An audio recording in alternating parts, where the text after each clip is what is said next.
నేను అప్పట్లో కాంగ్రెస్ పార్టీ నుంచి బయటకు వచ్చిన. నేను బయటకు వచ్చినప్పుడు నాతో పాటు వెనకాల ఎవరు లేరు.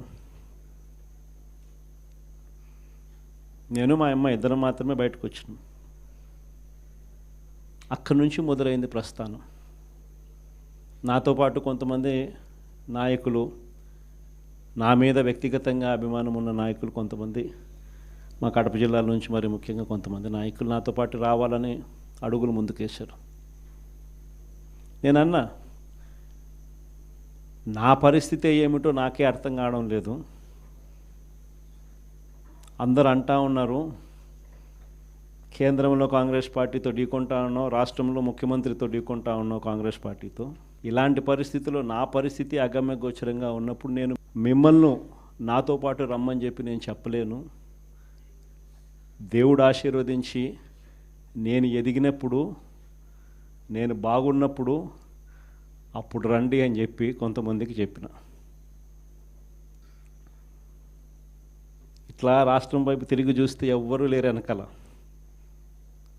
కేవలం నేను, నాతో పాటు అమ్మ, మేము మాత్రమే ఉన్నాం. ఆ ప్రస్థానం అక్కడి నుంచి మొదలైంది. కానీ రాజకీయాలలో ఎప్పటికీ కూడా విలువలు, విశ్వసనీయత ఇవి మాత్రం ఎక్కడా ఎప్పుడూ తగ్గనేలా.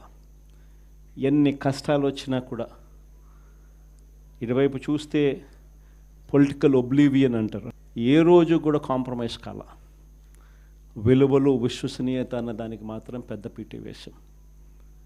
విలువలు, విశ్వసనీయత అన్నది ఎట్లాంటి పరిస్థితిలో ఉన్నా కూడా ఏ రోజు కూడా అవి ప్రశ్నించే పరిస్థితిలో ఏ రోజు రాజకీయాలు ఎప్పుడు చేయాల. అక్కడి నుంచి సాగింది రాజకీయ ప్రయాణం.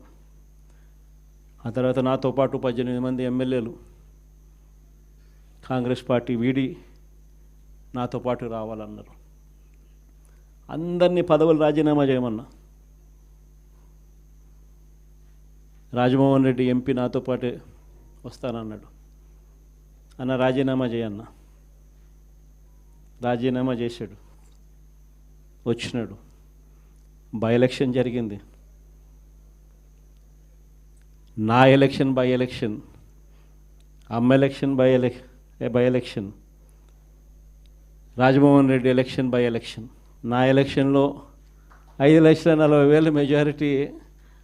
ఆ 14th లోక్సభలో హయ్యెస్ట్ మెజారిటీ వచ్చింది మీ అన్నకే, జగన్కే.